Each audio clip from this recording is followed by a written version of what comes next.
అక్షయ్ మినప రొట్టి కూడా రెడీ.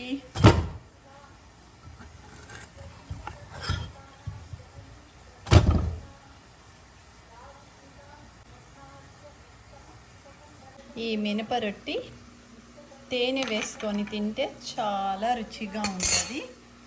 ఇవాళ మా అక్షయ్కి బ్రేక్ఫాస్ట్.